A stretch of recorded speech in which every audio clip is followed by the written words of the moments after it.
Good morning, Mitch. How you doing, brother? Hey, good morning, Chuck. I'm doing pretty good. Excited to be here with you today. Absolutely. Happy Wednesday to you. Hump day. Hump Day. Happy Wednesday, veterans, and thanks for spending some time with us today. Before we get started with today's topics, let's go ahead and sound off in the comments. Let us know where you are tuning in from and what branch of service you were in. Yeah, throw your MOS or the job that you did as well. Like to see where everybody did also. Hey, welcome Norma from Florida. Navy retired, 90%. Thank you for your service, Norma. Florida. There we go. Looks like the Navy's taken over already this morning. I know we got some Army veterans on here today, too. Another Florida. I'm jealous of all them Floridians down there. Hopefully one day I will be down there myself. Welcome James from Maryland. 0802. I have no idea what that is. But thanks You for know the they got to make it difficult, Chuck. All the branches of service got to have their different coatings. That's right. That's right.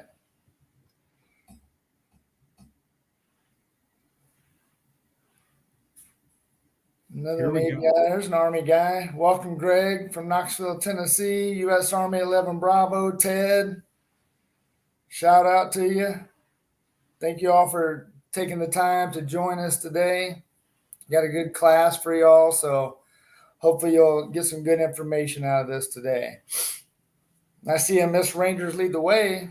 Cool. Texas. Awesome. Thanks for joining. We got Ken Wyatt on here, Alabama Army, Air Force, Robin Ritchie.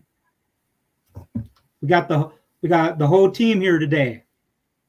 Absolutely. Where's the Coasties?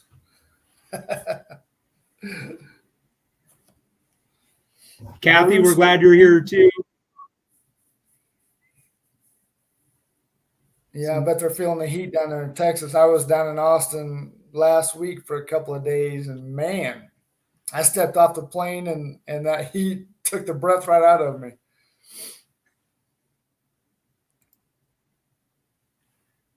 Yeah, I'll tell you, it seems like it's one of those things when it's winter. You know, I'm from Minnesota, Chuck. When I go home and it's winter, I'm like, what was I missing about that? But then when I get down in the south, I'm like, oh man, it's hot. Yeah. Oh, there's a Coast Guard right there, Elko, Nevada. Welcome, Bruce. I spent a little time down in Elko before, little bitty town.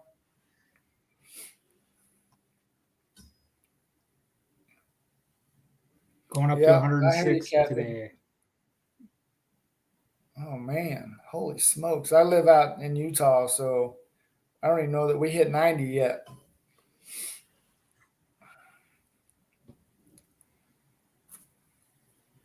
Welcome, We got Leo, Air Force, 72 to 76, 90%.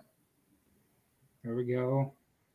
Thank you for your service, everyone. Your family service, spouses. Me and Chuck are both military veterans. I'll tell you, we really mean it. So thanks for being here, you and your family members today. Yeah, hopefully we got a good class set up for everyone today. So we'll try to get to questions, towards the end of the presentation today. You're more than welcome to put your questions in the chat there, and we'll try to get to as many as we can. And if we don't, somebody will always come back and reach out and answer those questions. Okay, so I know there will be a lot of people probably on here today, so we won't get to all of them, I'm sure. Welcome, Tom Riley, 13 Bravo. I spent a few years as a 13 Bravo myself. So welcome aboard. And if you want to kick this thing off, Mitch, I think we're at the 10:05 mark. So, or what, 11:05. Your All time. right. Well, heck, it's 12:05 your time, right? Yep, it's 12:05. You said 10:05. I was like, huh? So we're in different time zones. I'm here in Kentucky, everyone. So real quick, just a little bit about me. I'm Coach Mitch. I'm excited to really be here with you today. I'm an Army veteran. I joined after September 11th. Felt that calling inside to come in and serve. I was very blessed. I made a career of the Army. Actually transitioned out last year. So July 1st will be officially 1 year. Retired from the Army. As I kind of went through that process with the VA claims, I found myself really frustrated. I wasn't understanding some things that, as veterans or, just in general, we're really where we're used to getting answers direct. I found VA Claims Insider. I found this second calling. I'm here. I want to help veterans. I want to serve veterans. It's something I'm very passionate about. And when I found VA Claims Insider, it kind of was that huge eye opener for me. So that's just a little bit about me. How about you, Chuck? Yeah, thanks, Mitch. So, yeah, I'm a 26-year Army veteran myself. I joined 17 years old right out of high school and never looked back. And spent a little bit of time, as 13 Bravo back in the day when I was young, wanting to blow stuff up. That's what I did. So, done that. Didn't take me a whole lot of time though, Mitch, to figure out. I don't know if I can do this 13 Bravo stuff for that many years. So I switched over to military police.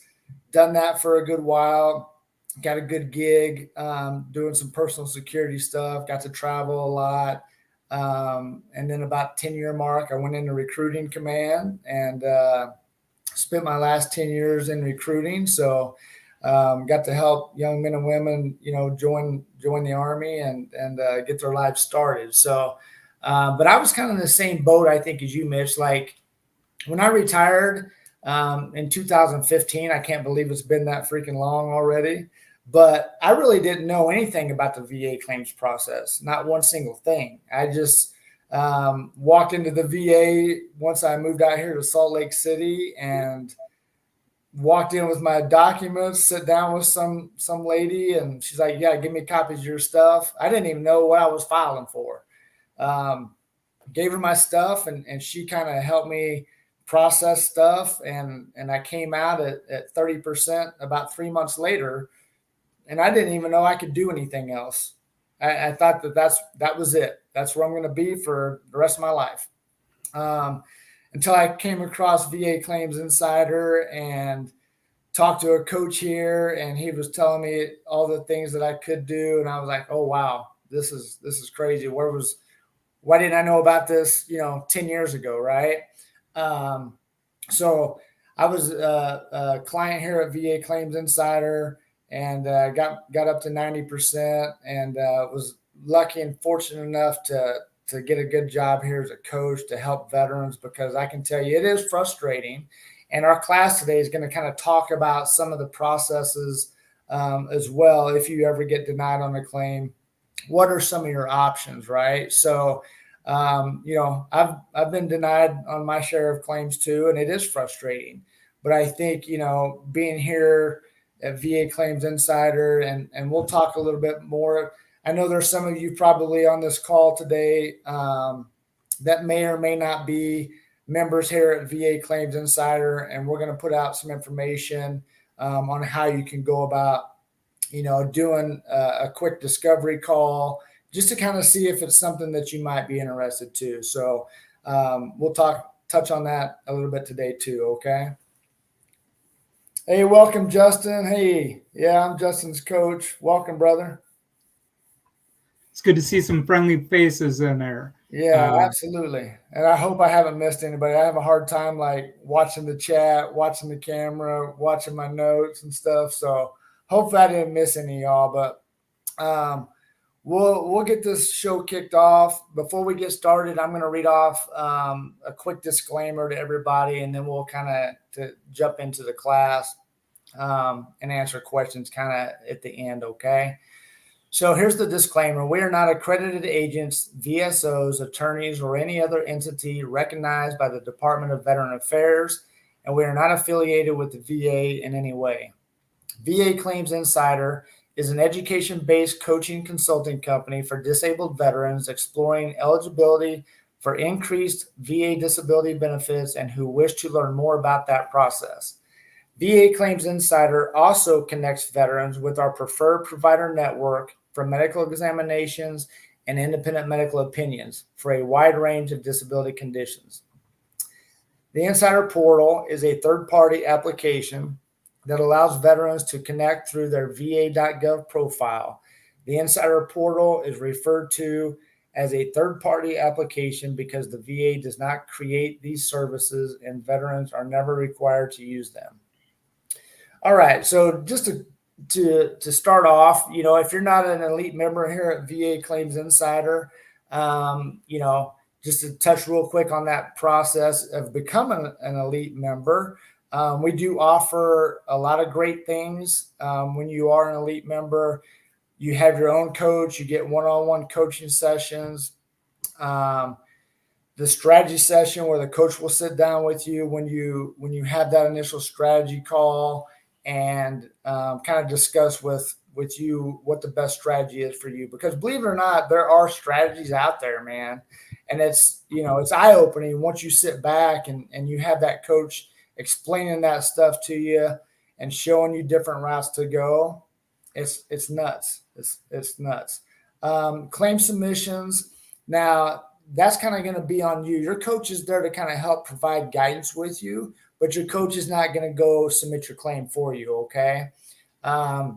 C&P preparation. So once you get your claim submitted, kind of the next step in the process is that C&P exam, right? Where you kind of get that valuable coaching session with your coach that's kind of going to help you get prepared for that C&P exam. Because I think a lot of times, when vets submit claims, or maybe they were working with a VSO or whoever, and they had all these claims submitted, and then they get those medical exams scheduled. They don't know how to go into that thing, right? Like I didn't, and I see that a lot with a lot of the vets that I work with, that were kind of, they remember it, but they weren't ready for it back when it happened. So that's kind of what we do here too. Also, being an elite member here at VACI, 3 times a week, we offer classes, live Zoom classes with the coaches here at VACI. So mental health exam prep, medical exam prep. They have the orientation class too. Coffee with the coaches. That's a fun one. Love it. So that's one that all the coaches here, all the veterans that are members here at VACI, kind of enjoy joining up in the morning, right? Kind of get your day started. And I know I've missed that stuff, back being in the Army and getting that quality time with veteran buddies. That coffee with the coaches is kind of a good class to jump on for sure. You join that one quite often, Mitch? I know you're on the East Coast. You probably, it starts a little bit later in the day for you. Yeah, it's a little bit easier, Chuck, for me to get on that class. I think it's really at 9:00 Eastern Standard Time. So I kind of luck out there. But these classes are really valuable, right? It's a community of coaches that come together, and the veterans that are in these classes really help out too. And to have that community, of veterans and be able to reach out for resources and guidance, it's priceless. I love being part of it. But the coffee with the coaches, Chuck, is definitely a little easier for me to get to, for sure. Yeah, it's pretty open, right? I see Brian Reese joined us this morning. Welcome, Brian.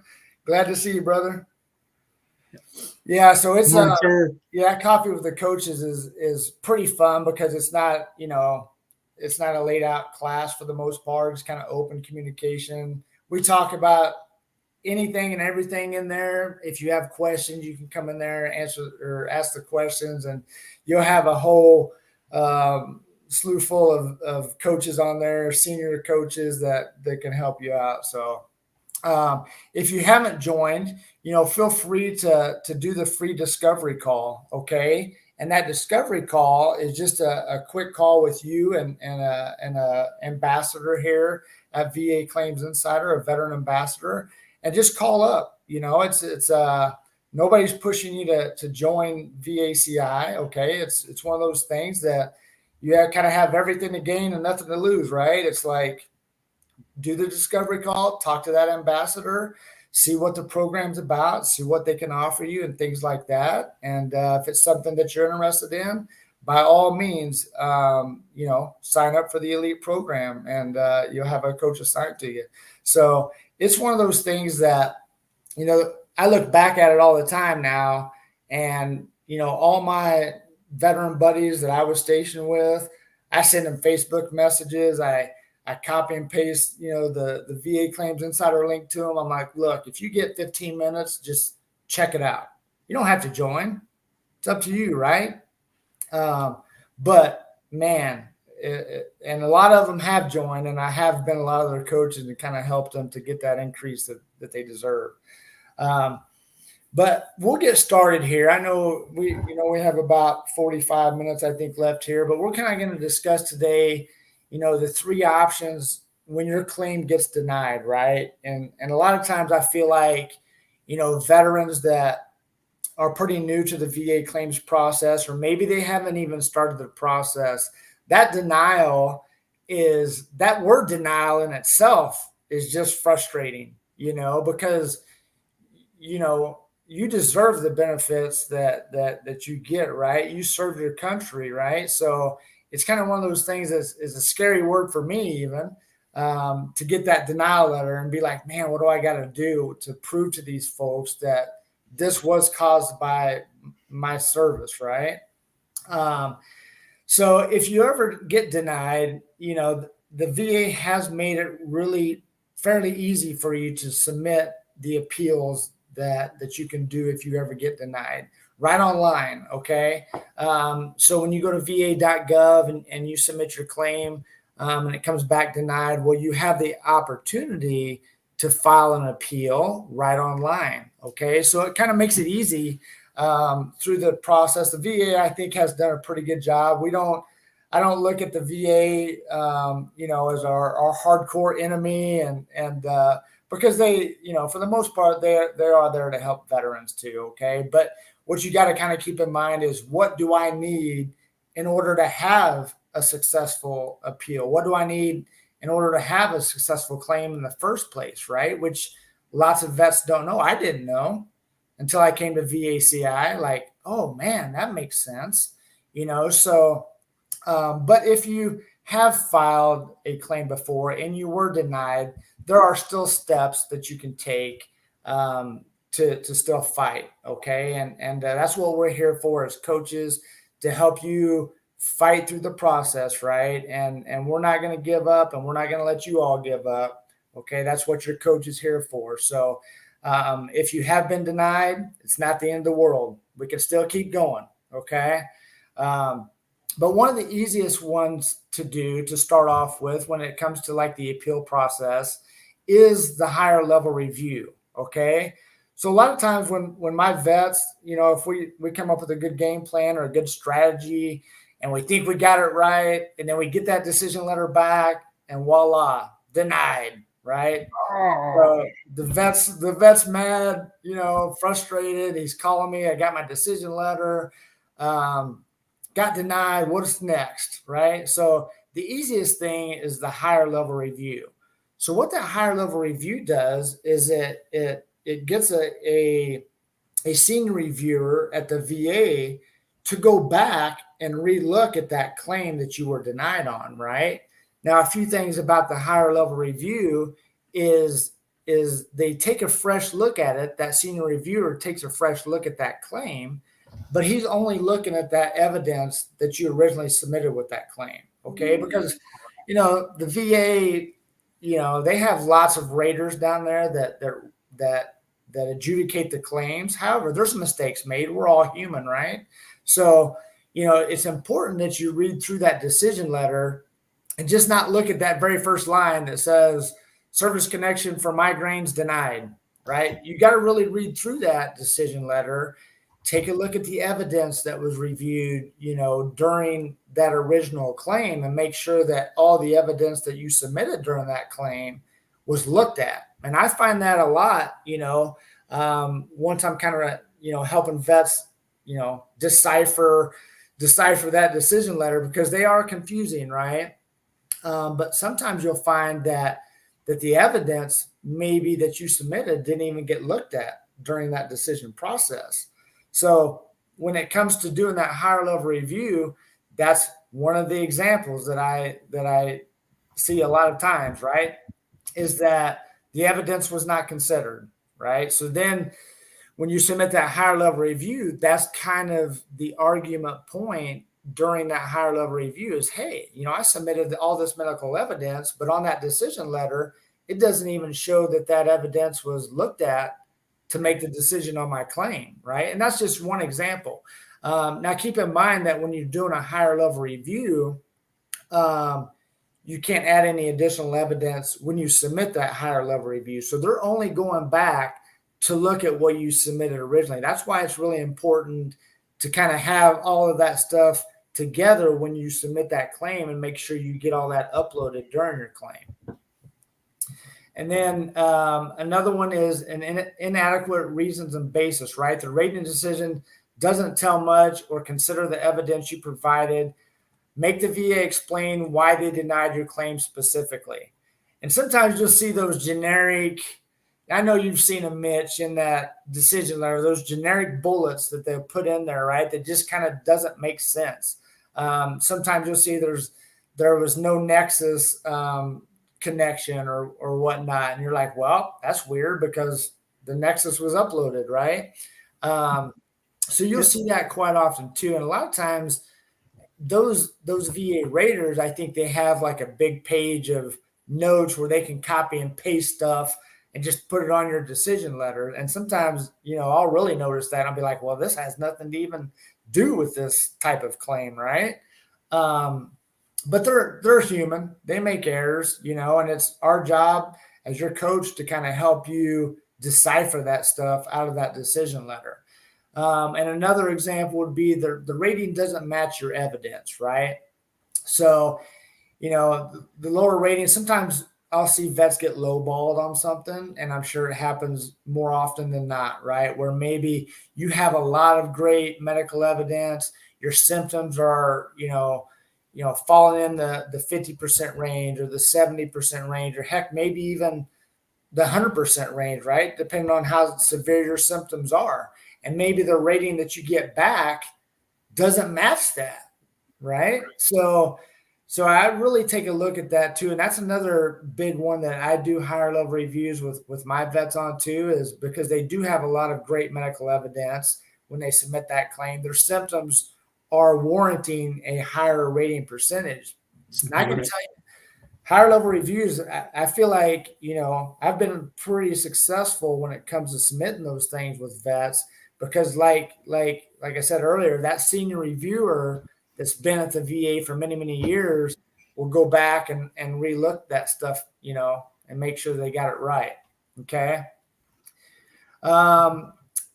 Well, as far as an exam, right? When you do a higher level review, a lot of times you may or may not get scheduled for another C&P exam.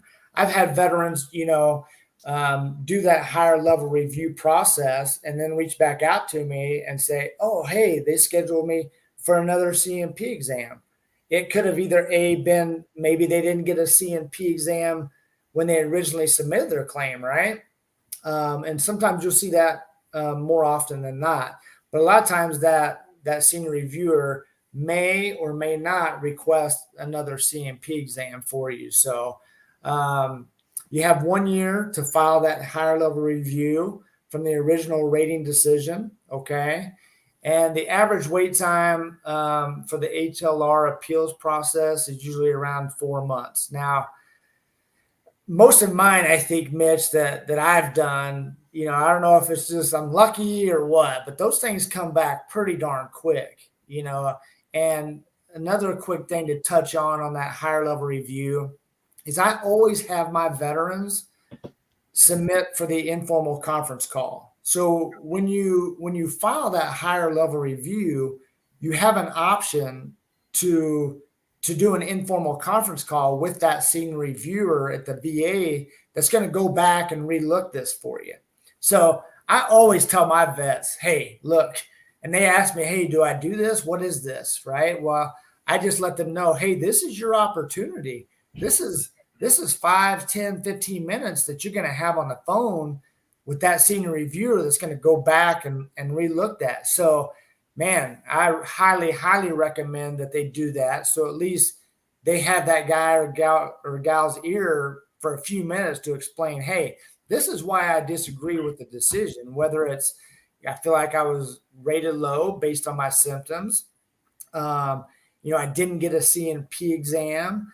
The medical evidence that I submitted isn't showing on the decision letter. So at least you have that opportunity to kind of talk to that senior reviewer and not talk to them and let them go back and try to figure out what you're disagreeing with, right?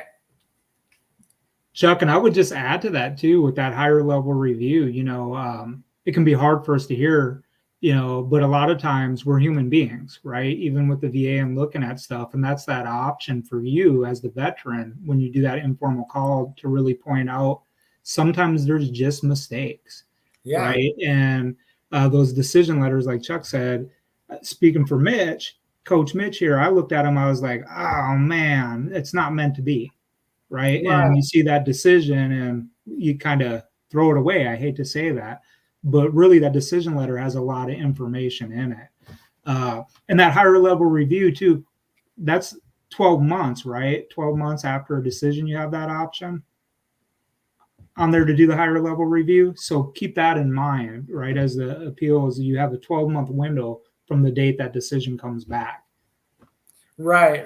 And, it's, the higher level review process is probably the easiest thing to do, right? And the decisions, most of the higher level reviews that I feel like I've done with veterans, man, for the most part, after that informal conference call, it's usually within a couple of weeks, and normally that senior reviewer will tell that vet on the phone, hey, I'll have an answer back in a couple of days, or give me 10 days or a week or whatever, based on that senior reviewer's load of work at the VA. But man, I've been pretty fortunate to have them go through pretty quick.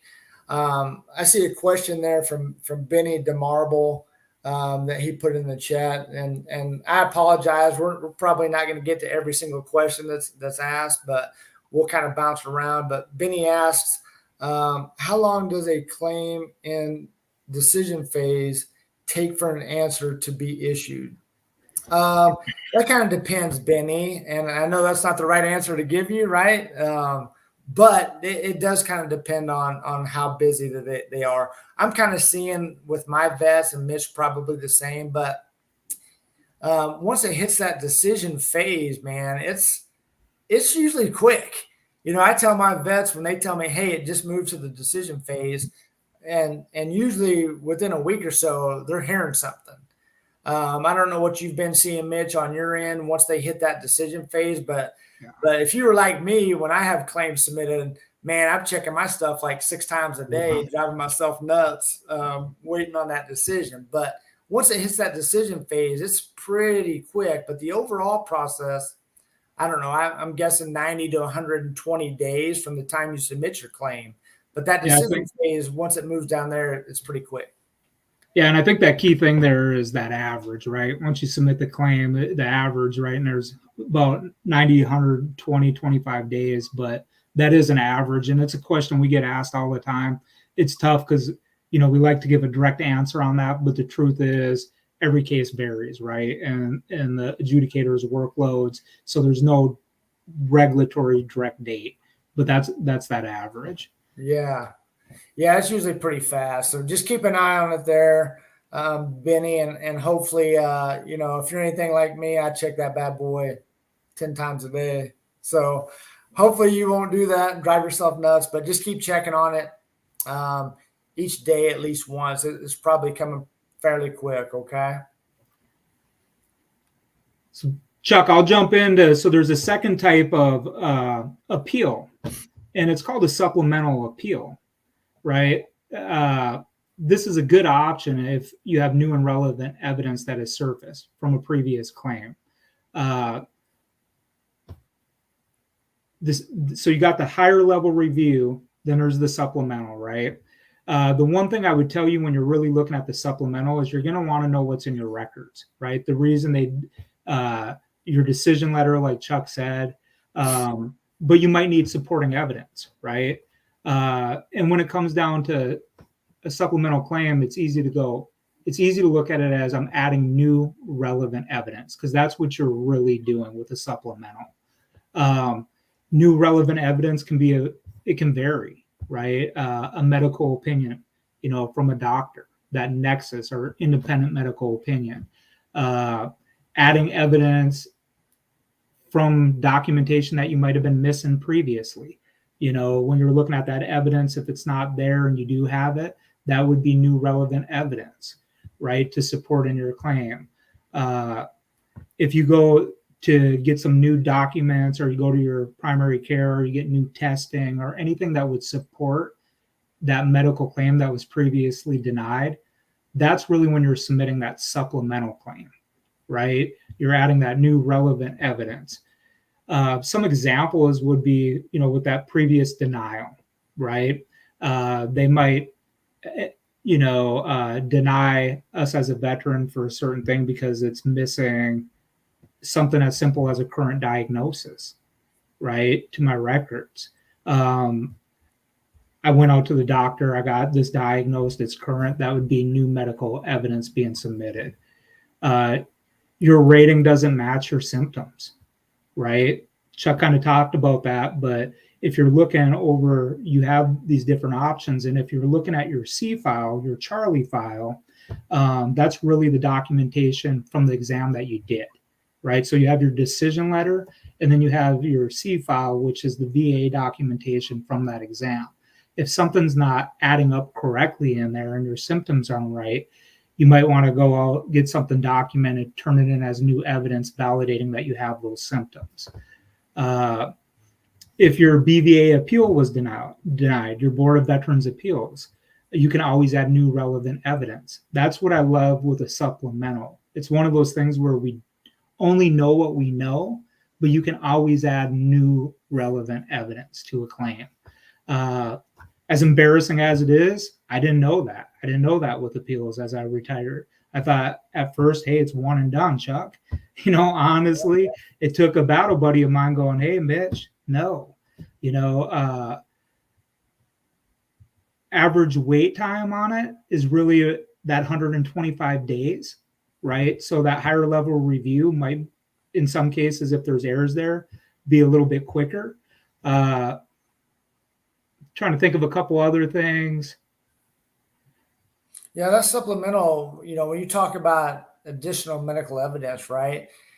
If you go back and look at some of the decision letters maybe that you had denied in the past, just go back and read through the reason on that decision letter itself, right? And it tells you most of the time what you need for your claim, right? So when it comes to additional evidence, when I have a vet, join, me as their coach, and I'm looking through those decision letters, I'm like, wow, okay. And I start talking about, hey, have you been to the doctor, right? Because that's what Brian talks about all the time. Get your butts to the doctor. That's what you got to have. That's what wins claims, right? Is that medical evidence, right? So, I always tell them, and most of the time they'll be like, oh yeah, I've been at least 3 or 4 times since then. I'm like, okay, let's gather that medical evidence. Let's get you ready to file a new supplemental claim, and let's add that additional evidence. Or maybe you went to a different doctor. Maybe you got a different medical opinion from a different doctor, right?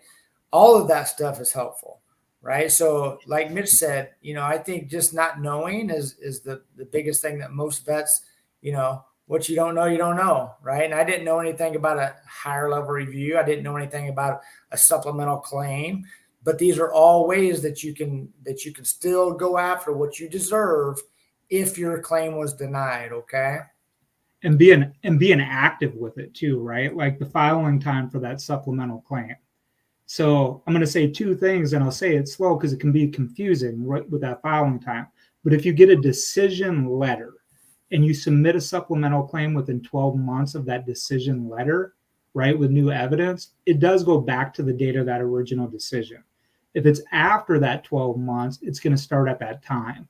So that's where just knowing, I guess, what I know today is if you served, you deserve. If your instincts are telling you, hey, I'm not being compensated correctly, fight, right? Whether you join on and do a discovery call here with us and see if this might be the right fit for you. It is free. Or you look at other avenues. I would tell you always fight. You're fighting for those benefits you really deserve, because there is those specific timelines that start falling in place with things. Yeah, great point, Mitch. And if you're new here, your first time, I know that we've got some people out here that are probably already members here at VACI. We do offer a free discovery call. Okay, it doesn't cost anything to pick up the phone and just call VACI, do a discovery call. See if it's, you may be at 0%, you may be 30, 50, 70, or 100. We don't know. But if you're not, excuse me, if you're not where you think you should be, then make that call, right? It's no pressure to join, but at least you know if it's something that we can help you with, which I'm sure it will be, okay? But do the discovery call, let those veteran ambassadors talk to you about the program, talk to you about the elite membership program. And if it's something you want to do, hey, do it. And when you do sign up and become elite member, you'll be assigned a coach here at VACI, and then you guys can get together, strategize, and figure out the best game plan. Okay. Another question that kind of pertains to, I think I've seen in the chat from Warren, says, how many open claims can we have? I have a pending mental health, pending C&P, but would like to submit sleep apnea as secondary. And I'm not sure if Warren's a member here at VACI, but what I would do, Warren, is probably get with your coach just to make sure that your all strategy is kind of falling in line, right? Because even though you have that pending mental health claim pending already, then that might be part of the strategy for the sleep apnea as a secondary condition, right? So you want to for sure be rated for that condition before you come back and try to file another claim secondary to something, right? You want to make sure that you're already service connected for that condition before you're doing something secondarily to that. Okay. Hopefully that answered your question, Warren. There's another question there. What is the fee for becoming an elite member? From Laura Huger. Yep. I hope I said your name right, Laura. There's no fee to join up with VACI. So it's kind of a win-win situation, right? So if you join VACI and when you call and make that discovery call with that veteran ambassador, those are the kinds of stuff that they'll kind of talk to you about, as far as fees, but you don't pay VACI unless you win your claim. So that's also a win-win, right? There's nothing that you're going to pay unless you win your claim, right? And then that's when you pay VA claims, the difference times 6, right? That's what it is. But, just to join up with VACI, there's no fees to join. Okay. Yeah, there's some good questions in here today. Hopefully we can answer as many as possible. Yeah. I see Mark was in here, field artillery, just touched on a couple of things. Mark Nichols with hearing loss and his background as field artillery, not being service connected, right? Mark, I would tell you this, it can be really frustrating. You're absolutely right. I promise you, I've been there. I know Chuck has. As well as we know that you're exposed to loud noises constantly all the time. It's usually something really small in those decision letters. And that's why we're here doing this class, is because you do have these options here. And it's good to see you here because I know that you're fighting for what you know is right, sir. So when you're listening to us in here, hopefully, if at least minimum, we can open your eyes to some other options you have on that decision letter, sir. Absolutely. And Mark, I feel you, brother. I was a 13 Bravo, and I know, those howitzers are not something that don't affect your hearing, and tinnitus and things like that too. So, a lot of times, it's probably, if you join up with VACI and you get your coach, he can kind of go back, kind of look at those decision letters on maybe why you were denied the first time. But don't ever give up, right? Don't ever give up. You deserve every bit of what you deserve, right? So don't ever give up. You can make that discovery call, reach out to that ambassador, let them get you hooked up with a coach. Don't do it. Don't try to do it alone. That's what we're here for, right? We're here for you all, right? So you want to make sure that you get signed up, get a coach assigned to you, and let them help you do the work. Okay. But yeah, I get it. It is frustrating, but that's why we're here for, support each other. Okay. There's another question from Ken Schreiber. What can you do if you submitted a claim and was awarded 30% service connected and you think it should be higher? A couple of things, Ken, on this one is you want to make sure that whatever the rated disability that you were rated for is knowing and understanding the rating criteria for that specific disability, right? So I'm going to use an example for headaches. Okay. So headaches are rated at 0, 10, 30, and 50. Okay. Now, if you're rated at 50 on headaches, that's all you're going to get. Even though you may feel like, man, my headaches are bad, and I feel like I should be at 100%. Well, they're not going to give you 100% for headaches. Okay. There's certain rating criteria for certain things, right?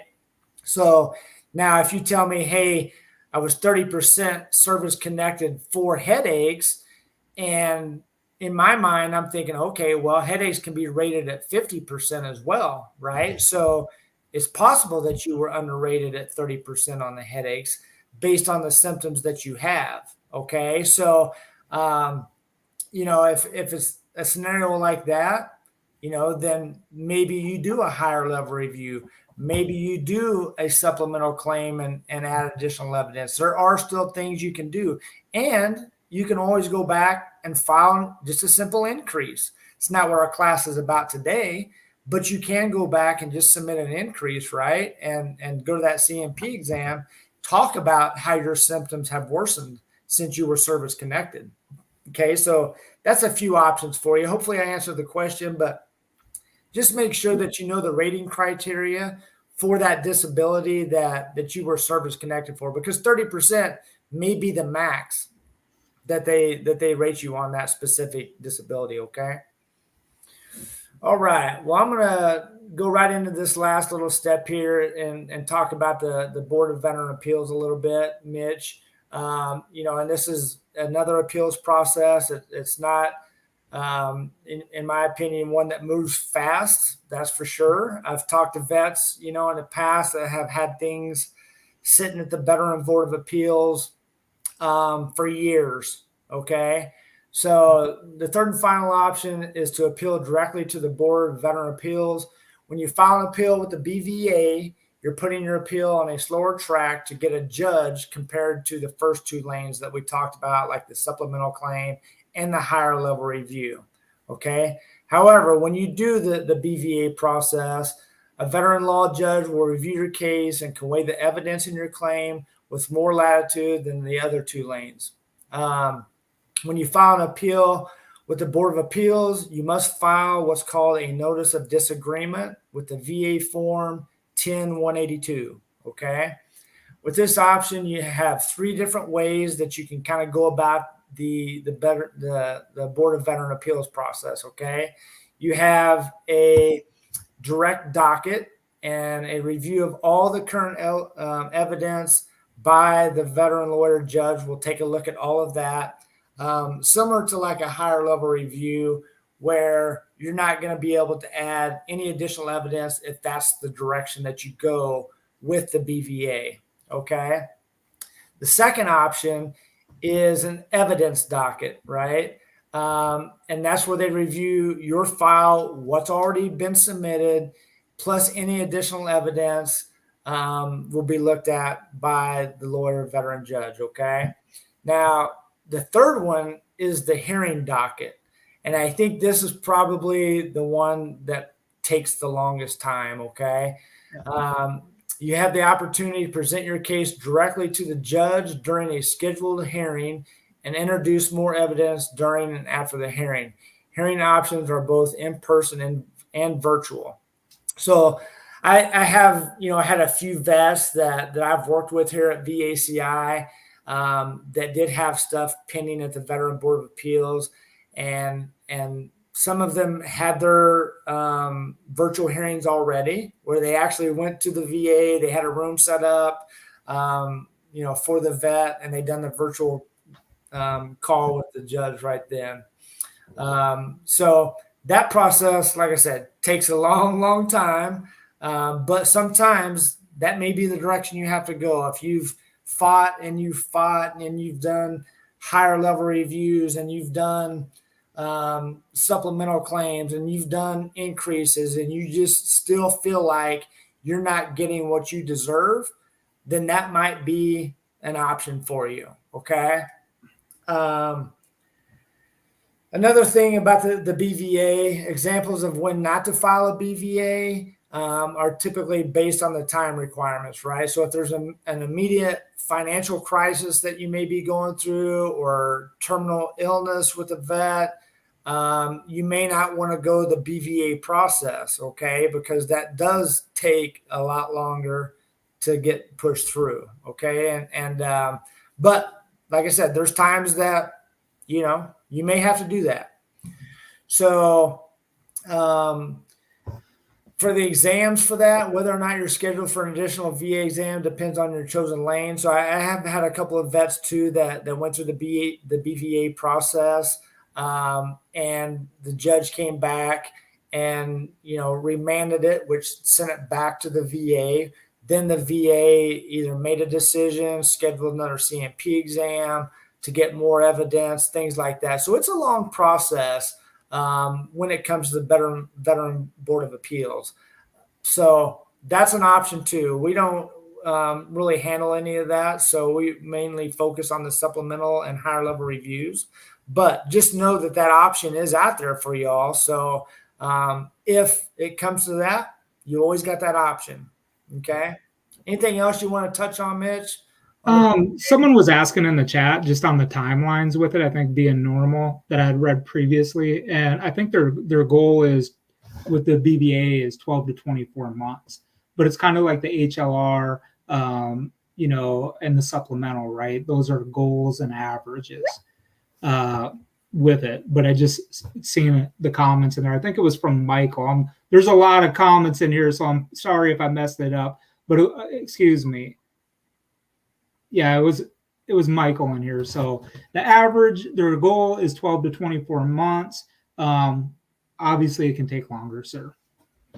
Yeah, it's I don't know that I've seen that with the vets that I had. Not to say that that's not their timeline. I don't know for sure either what the exact time frame is. But most of the vets that I've talked to that have had stuff at the BVA has been closer to 3-4 years down the road.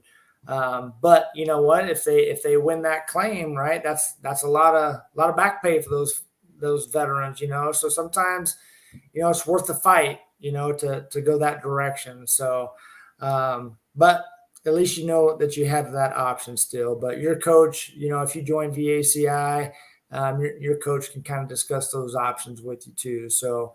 I think we're getting close to the top of the hour.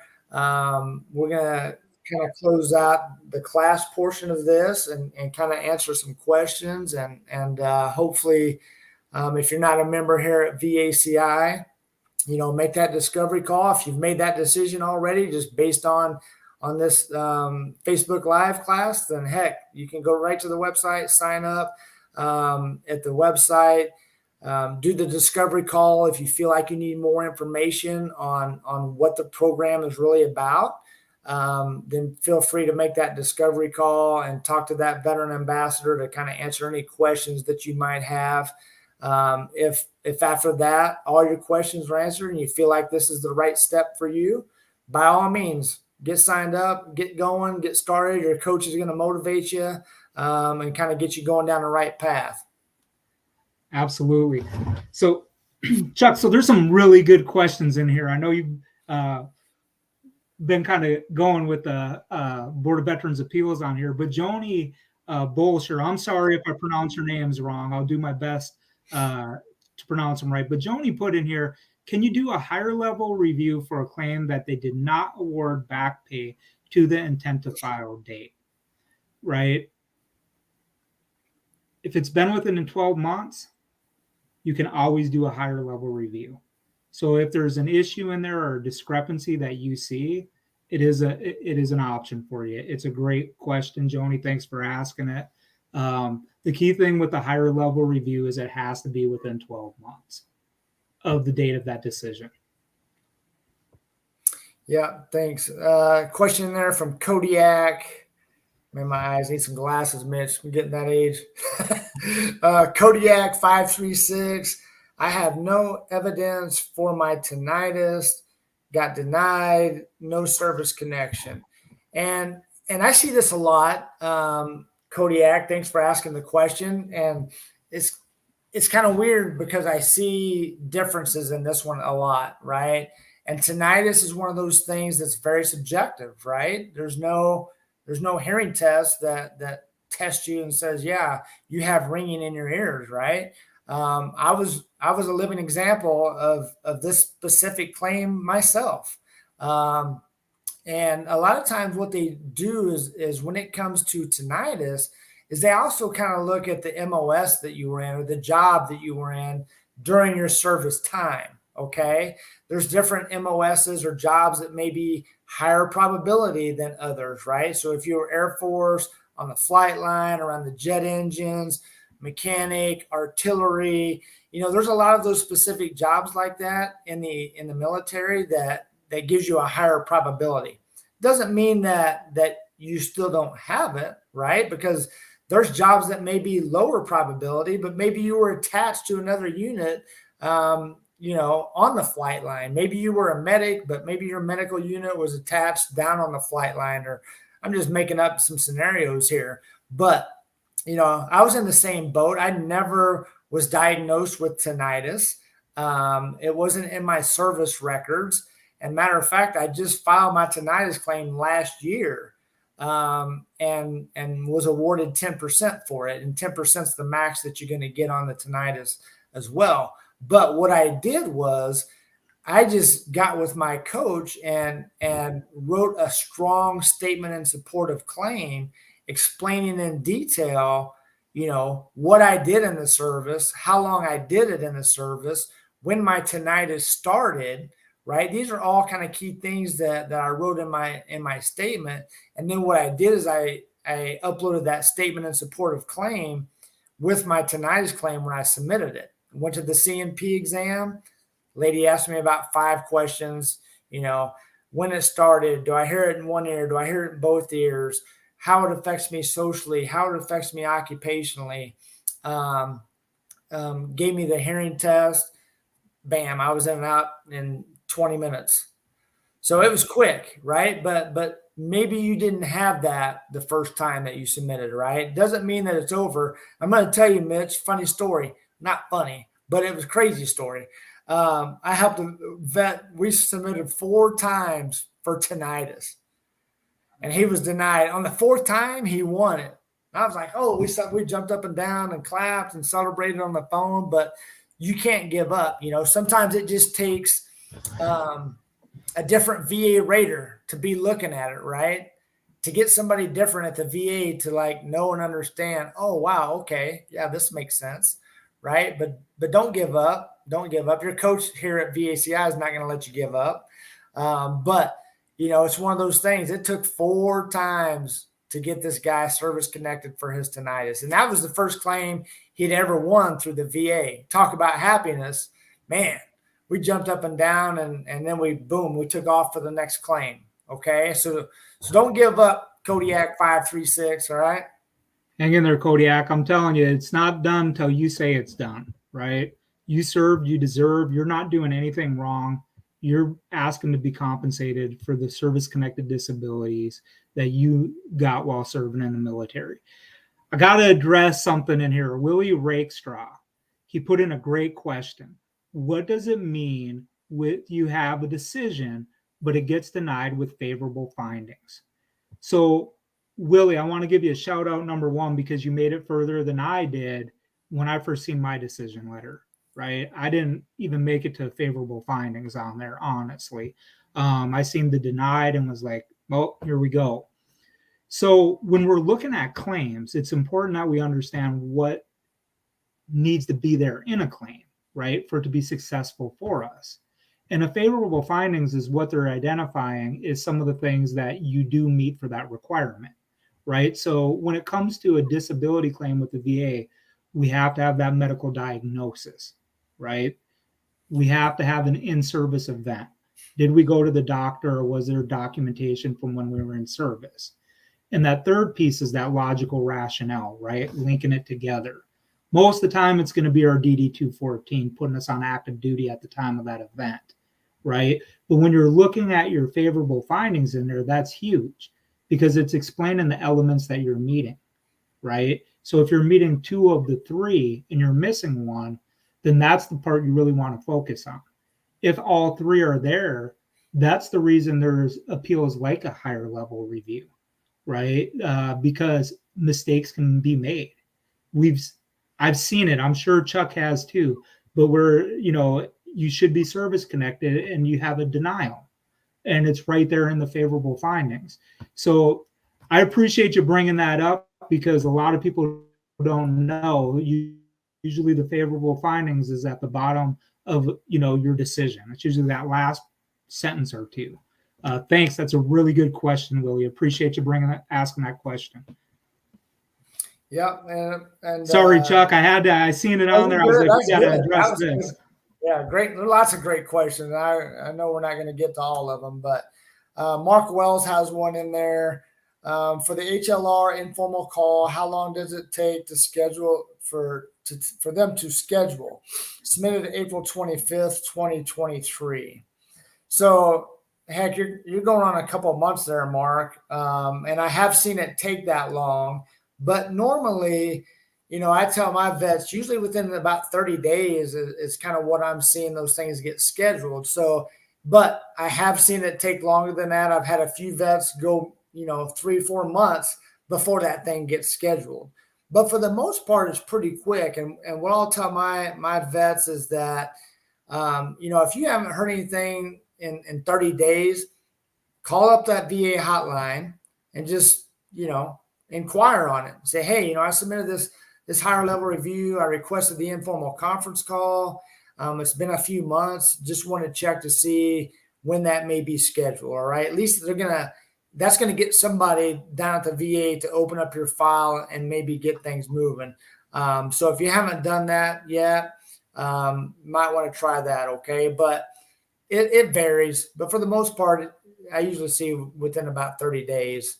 Anything after that, I'd be calling them. Okay. And I got some closing thoughts here real quick, before we wrap this up. We got another minute. If you're not a member here at VACI, make that discovery call, check out the elite program. All the things that we offer with the elite program is the one-on-one coaching strategies with your coach, the C&P prep calls before your C&P exam, developing a good strategy for you and understanding different things that may be leading to other things that you can file for as secondary conditions. Okay. You also get the free live Zoom classes every week that will help you get ready for the mental health C&P exam prep class, the medical exam prep class, Coffee with Coaches, which is a great platform to just jump in and visit with other vets, ask a few questions. Also, Brian has released his new book, You Deserve It. The second edition is out now. So you can order the book on Amazon. You can download it for free. I think they're going to put a link up in the chat. So if you haven't got that thing, wow. Download it. Absolutely. Absolutely. So closing thoughts on your end there, Mitch? I would just tell y'all, I really do appreciate y'all taking time to hear us talk today. I really believe in team. Iron sharpens iron, right? Chuck said it earlier. We only know what we know. The power with VA Claims Insider from the outside being here now, that strategy, education, medical evidence, educating us, right, on the best path, the best options for us as veterans. And I just appreciate y'all taking the time, whether you sign up or not, to be here and listen to us. I hope we gave you something that you can take away from this from today. And I always love being on with you, Chuck. Awesome, brother. Hey, see y'all later. Thanks for joining. Go Army. Go Army.